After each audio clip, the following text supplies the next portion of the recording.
Imagine the deafening sound of the earth splitting apart, rivers turning into vapor, mountains exploding like gigantic furnaces, and skies lit up by lightning tearing through the darkness. What seems like a scene from an apocalyptic movie was once reality in the past, when waters came out from the depths of the earth and joined the torrents of the sky to swallow the ancient world. But the scriptures tell us something even more impressive. What is to come will be much greater than anything ever seen. The fire from the bowels of the earth and the lightning from the sky will unite in a spectacle of power before which no heart will remain indifferent. As the great question is, will we be prepared when the heavens open and the Lord comes in majesty? The waters covered the earth, rising above the highest mountains, 15 cubits beyond their peaks.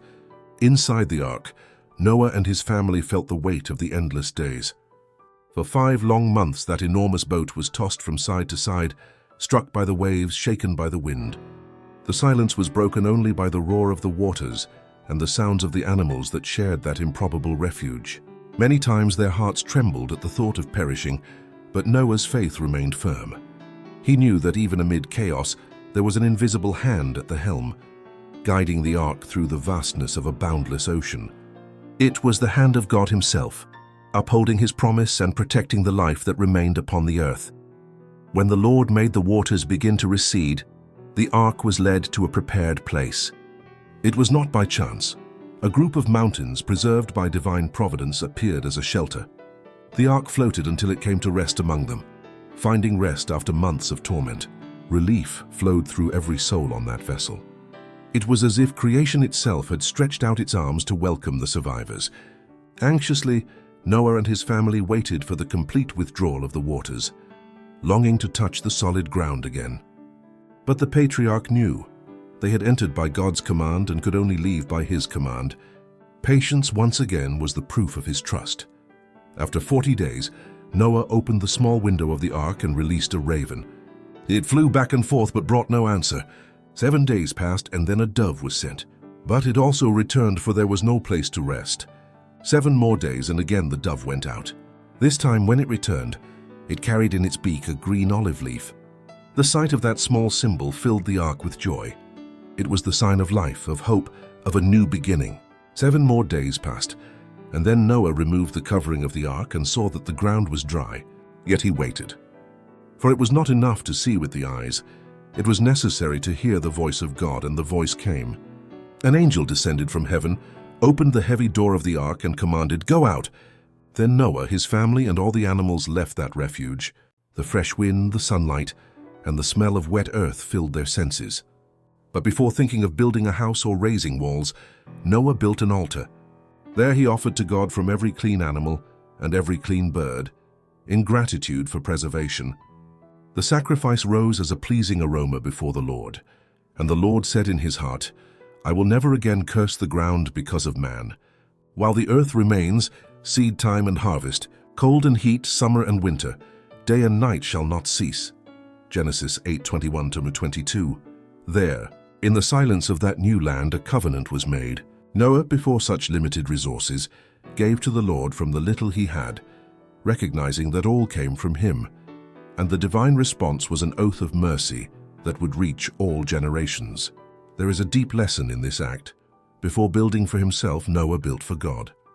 Before seeking his own comfort, he sought to honor the Creator. His first work was an altar, and his first action a sacrifice. Thus, every life rescued by grace must learn. Every mercy received must be answered with devotion. The grateful heart becomes fertile soil where the Lord plants hope, faith and faithfulness for all ages. The human heart, fragile and vulnerable, could live in constant fear whenever the clouds gathered and the rain began to fall again.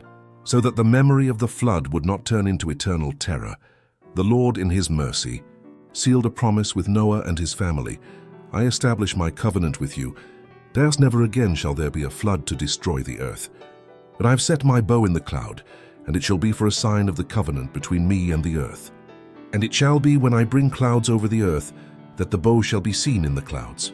And I will look upon it to remember the everlasting covenant between God and every living soul." Genesis 9:11-16. Thus the rainbow, with its colors that unite heaven and earth, became the eternal symbol of divine compassion. reminding man that even though God's justice weighs upon wickedness, His grace always bends to save. How profound is the gesture of God!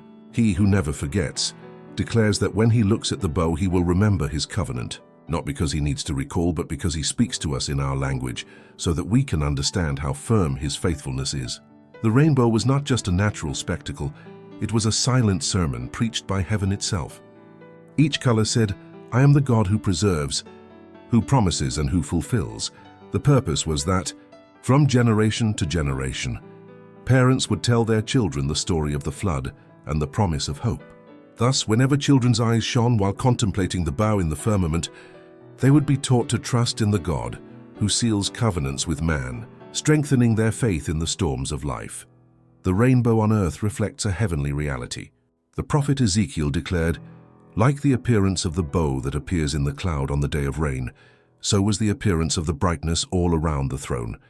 This was the appearance of the likeness of the glory of the Lord." Ezekiel 1:28. John in Revelation confirms, "Behold, a throne was set in heaven, and one sat on the throne.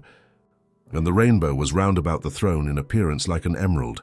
Revelation 4:2-3. Thus, what we see in the clouds is only the reflection of what surrounds the eternal throne. Christ, the mediator, intercedes before the Father on behalf of humanity, and when raising our eyes to the bow, the universe remembers that the mercy of God remains, even when man's sin cries out for judgment. And together with the promise of the bow, God joined another even greater. "For this is as the waters of Noah to me. For as I have sworn that the waters of Noah should no more go over the earth, so have I sworn that I would not be wroth with you, nor rebuke you. For the mountains shall depart and the hills be removed. But my kindness shall not depart from you, nor shall the covenant of my peace be removed, says the Lord who has mercy on you." Isaiah 54:9-10. Even if mountains collapse, even if the earth trembles, the goodness of God will not move. The rainbow rises not only as a memory of the past, but as a prophecy of the future, the certainty that grace triumphs over judgment, and that the covenant of peace, sealed by the blood of Christ, remains unshakable for all eternity. When Noah beheld the mighty beasts that came out with him from the ark, fear invaded his soul.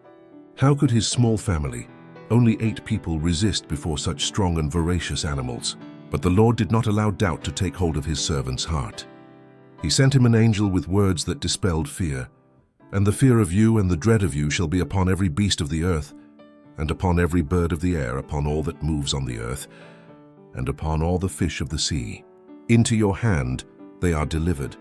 Every moving thing that lives shall be food for you. I have given you all things, even as the green herb." Genesis 9:2-3. It was the first time man received permission to eat meat. Before, the divine purpose was that humanity should live only from the fruits of the earth. But now, after the flood had consumed all vegetation, God in His providence opened this path of sustenance.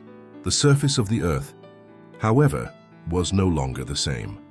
The flood had turned it into a scene of ruins and memories of divine wrath. A third curse rested upon it, the result of human corruption. As the waters receded, mountains and hills appeared surrounded by immense seas, and the corpses of men and animals lay scattered everywhere. So that decomposition would not corrupt the air, God made the earth a vast cemetery. Violent winds blew, moving waters, trees, and stones, covering bodies and burying treasures that had once been worshipped. Gold, silver, fine woods, and precious stones were hidden under the action of water and earth, some places even transformed into mountains. Thus, that which had been used for idolatry was taken from human reach. The earth now displayed an unrecognizable appearance. The mountains that once rose with beauty and symmetry were shattered, irregular, broken as a reminder of the force of divine judgment. Rocks and gigantic stones were scattered over the surface. In some places, hills and mountains disappeared without a trace. In others, vast plains had given place to entire chains of mountains. Where once lay the greatest treasures and the greatest human corruptions, there were now the most intense marks of the curse. But in less inhabited lands, and in regions of less violence and sin, the mark of the flood was milder. The very earth bore witness to the justice of God. Immense forests were also buried at that time, forming underground the layers of coal and oil that are still found today. But these hidden deposits hold within themselves the memory of judgment. Many times, The coal and oil ignite beneath the earth, heating rocks, burning limestone, and melting iron ore. The contact of water with these layers intensifies the heat, causing earthquakes, volcanic eruptions, and underground explosions that resound like solemn thunder. The air becomes suffocating. The earth rises and opens, swallowing cities, villages, and burning mountains. These phenomena, which multiply with ever greater force, are not merely natural consequences but signs pointing to the end. Just as the flood was the judgment of the past, the eruptions, tremors, and convulsions of the earth announced the soon return of Christ, when the world will once again see the hand of God act with power and justice. The depths of the earth are the arsenal of the Lord, and from there were drawn the weapons that served to destroy the ancient world.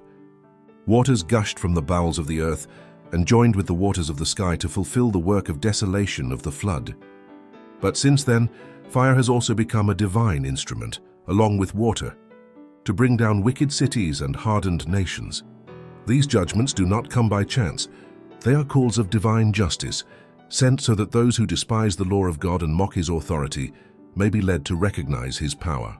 When man stands before burning mountains, rivers turned into lava, submerged cities and entire landscapes consumed by fire, even the hardest hearts are seized with terror, and the lips of the blasphemous fall silent before the evidence of the infinite power of the Lord.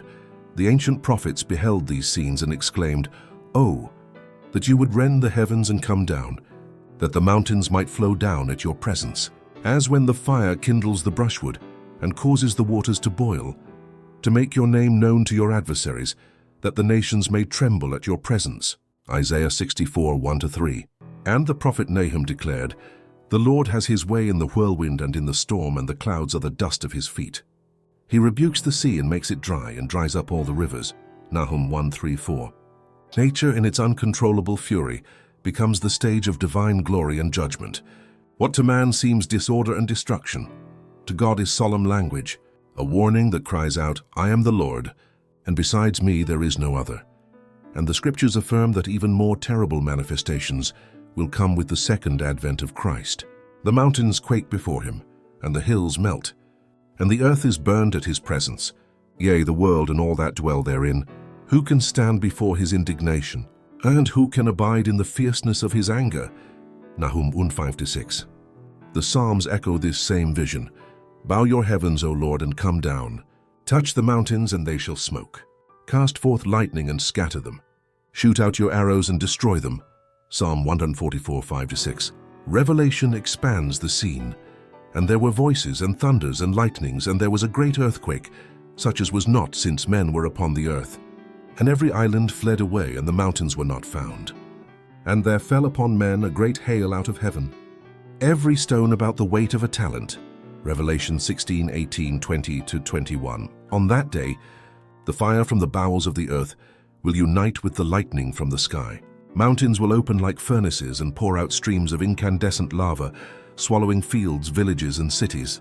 Rivers will be overtaken by boiling masses, their waters in ebullition hurling rocks with unspeakable violence. The ground will move like waves of a raging sea, split by earthquakes and eruptions that will spread fear throughout the earth. But amid the terror, there will be refuge for the righteous. Like Noah in the ark, they will be kept under the wings of the Most High. "For you, O Lord, are my refuge. The Most High is your dwelling. No evil shall befall you." Psalm 91:9-10. "In the day of trouble he shall hide me in his pavilion. In the secret of his tabernacle shall he hide me." Psalm 27:5.